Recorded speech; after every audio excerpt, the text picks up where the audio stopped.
before I move on to the Chiefs Bills. But I will say on the Chiefs Bills game, like foot, the Chiefs Bills game is is something that like like it was almost like you knew it was going to happen. Whoever had the ball last is going to win.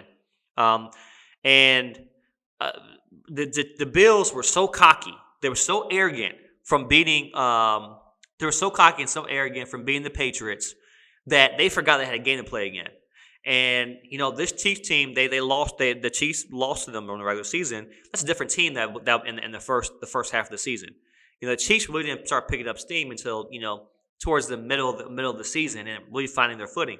So this is a different Chiefs team. I think it's a different game when they play the Bengals, but they got real cocky and they got real arrogant. McDermott's over there making the faces. Getting like getting pumped up. Like you can't. You got to leave your testosterone at home when you play football. Right? You got to come with your mind because if you bring your testosterone to the field, you'll get broken down. I'm telling you, every single time. So I think they came with that. And I think the Chiefs were a little bit more comfortable walking into the game. They didn't have that chip on the shoulder. Chiefs are another team that's getting everyone's best punch. Primetime games, top games that, you got Mahomes, you got Tyreek Hill. By the way, Tyreek Hill was fast. He's fast. And it's one thing to have track speed, but know how to use your track speed on the field is so important. So Tyreek Hill is just, like way he's moving his arm like a cheetah, like it's crazy. It's speed that we all wish we had, and I mean Tyreek Hill is just he's on a different level. One thing I did notice was if Honey Badger clears concussion protocol, that's gonna be great because without Tyrann Mathieu out there, that secondary looked awful. Of course, Stephon Diggs is going to draw more attention.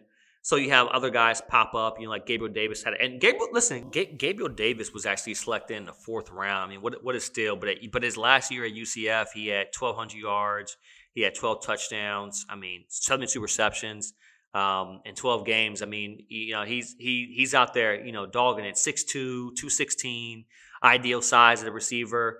He can run routes. But man, I mean, he just went crazy tonight. I mean, what was it? 4 touchdowns. Let me take a look at the box score. You're getting old when you go, just to move a little bit. Let me see.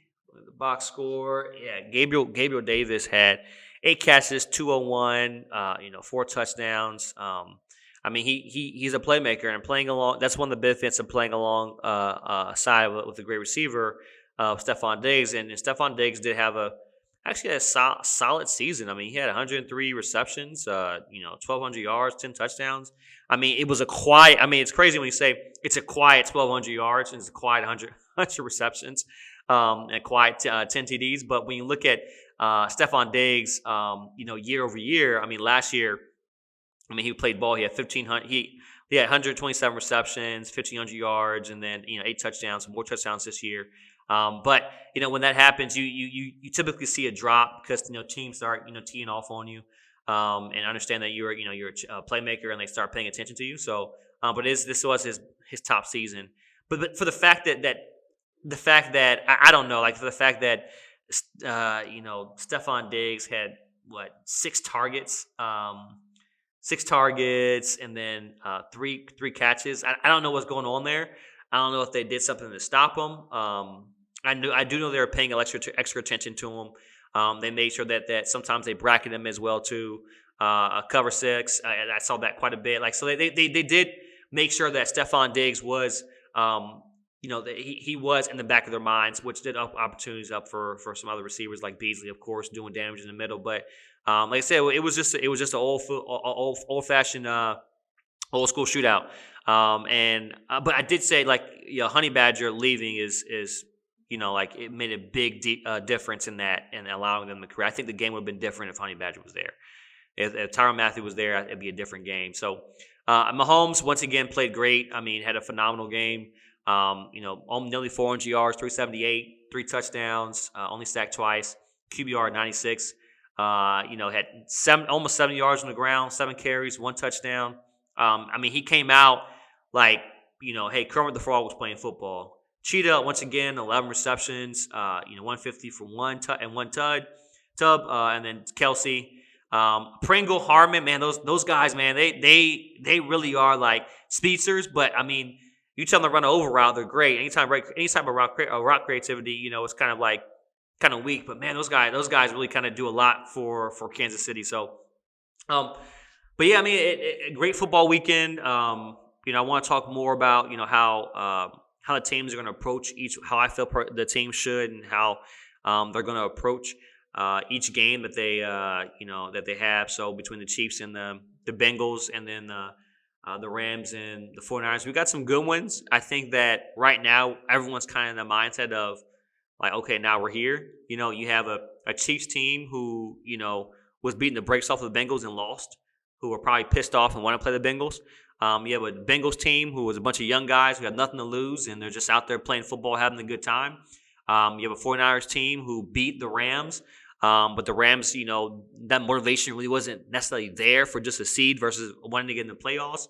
I think we're gonna have some good football next weekend. So, but hey, look, that's the I guess episode 1. If you stayed here and watched me talk football for this time period, hey, look, I appreciate you.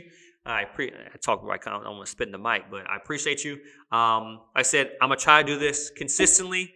So if you're not subscribed, subscribe. Hey, look, let's get it. I gotta think of a show name. Man, it can't be like the Seth Travers Show because no one knows me. It's gotta be something more like creative. Or I might do something like On Schedule. I don't know. It can't be. I don't know. I'll figure it out. Next time, maybe give me a week. Give me a week and I'll figure out a show name. We'll go from there. All right, you guys, I'm out.